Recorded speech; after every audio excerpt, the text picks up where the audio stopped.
रहने के बाद भी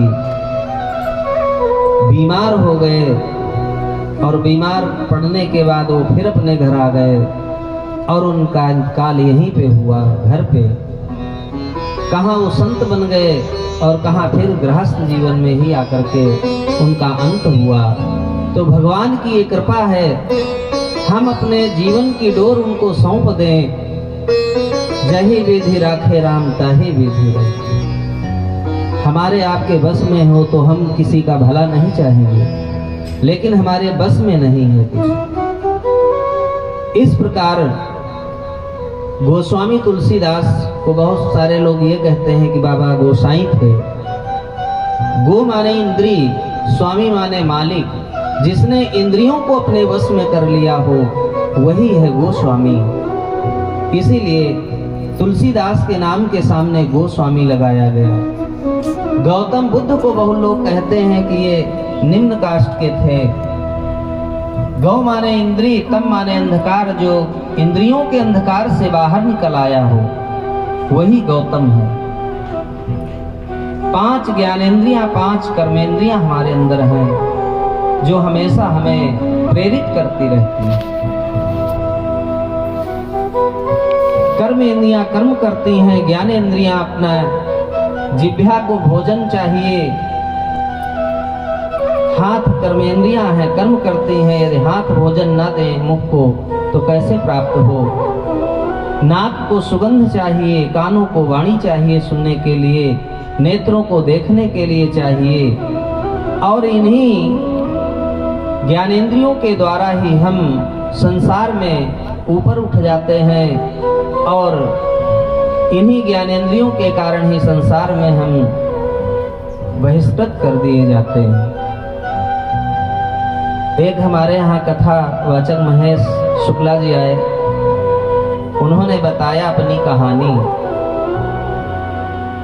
एक जगह कथा कह रहे थे, दोबारा फिर पहुंचे वहां तो खेतों में काम चल रहा था। वहां पहुंच गए,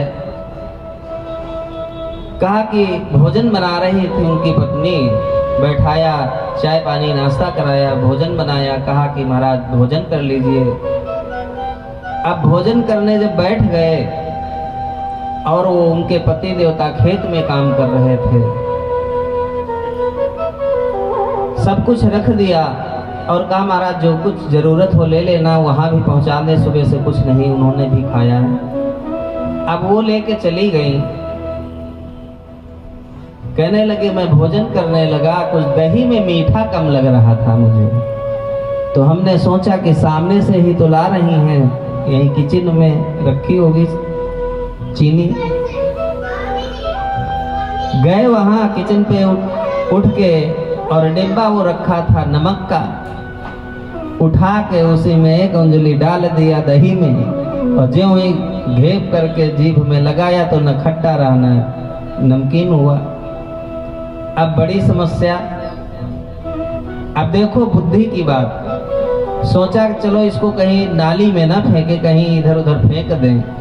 कहा उठ करके गए तो देखा एक बड़ी अंधेरी कोठरी थी, उसी में हमने फेंकने के चक्कर में ज्यों ही पैर रखा तो एक खां उनके घर में थी और उसी खां में चले गए, पूरा दही हमारे ऊपर। अब दही का काम है, जब शरीर में पड़ जाता है तो चरचराने लगता है। सूख गया, अब वहां कोई नहीं, अब वो खां में पड़े, निकल भी नहीं पा रहे।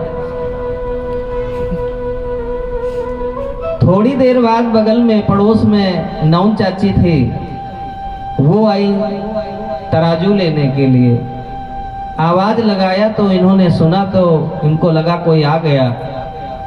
इन्होंने आवाज लगाई क्योंकि वो आवाज से पहचानते थे, जो लोग करीबी होते हैं। कथा हुई थी तो वो कार्य करती थी। नौन चाची करके आवाज मारी तो इधर उधर देखा, वो आवाज के साथ वहां पहुंची तो कहा यहाँ कौन? बोली पंडित जी। अब रस्सी डाल के, बुद्धि की बात देखो, रस्सी कहा कि तुम डालो, हम पकड़ के चढ़ाए ऊपर। अब जैसे ही रस्सी डाली नौन चाची ने, पंडित जी पकड़ के चढ़ने लगे, पंडित जी के ऊपर पहुंच गए वो भी। अब तो बड़ी आफत। अभी अकेले होते तब तो ठीक था। जिह्वा के वशीभूत होकर के इतनी समस्या झेलनी पड़ी। अब दोनों लोग, पंडित जी एक किनारे खड़े, नौन चाची एक किनारे के है। अब जो नौआ काका जान गए कि पंडित जी के साथ वहां खौम पर ही रहे तो आप तय। थोड़ी देर में वो जिसका घर था वो आई तो देखा कि थाली रखी, भोजन आधा हुआ आधा नहीं। सोचा पंडित जी को भोजन नहीं कराया, हो सकता है गुस्सा हो के चले गए हो कि भोजन रख दिया और चली गई।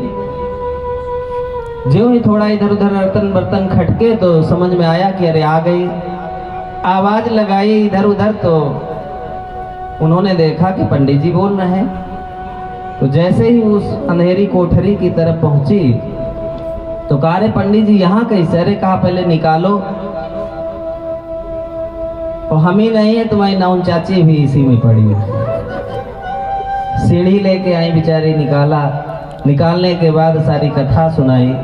तो कहने का तात्पर्य है कि ये जिह्वा जो है हमको समाज में, चाहे आप कटु शब्द बोलो किसी से या खाने के विषय में हो, ये हमको गिरा देती है। कुछ लोग होते हैं पहुंच गए शादी विवाह में तो फिर देखो फिर रसगुल्लों पे वो मार के 10 लोगों का अकेले उठा लेते हैं। और जब अपने घर पे कोई कार्यक्रम होगा तो फिर एक व्यक्ति को खड़ा कर देंगे, भैया देखे रहना दोबारा न लेने पाए। और दूसरे के घर में फिर पता नहीं कहां से झोला 2-4 बांध के जाते हैं। बोलिए श्याम रामचंद्र की।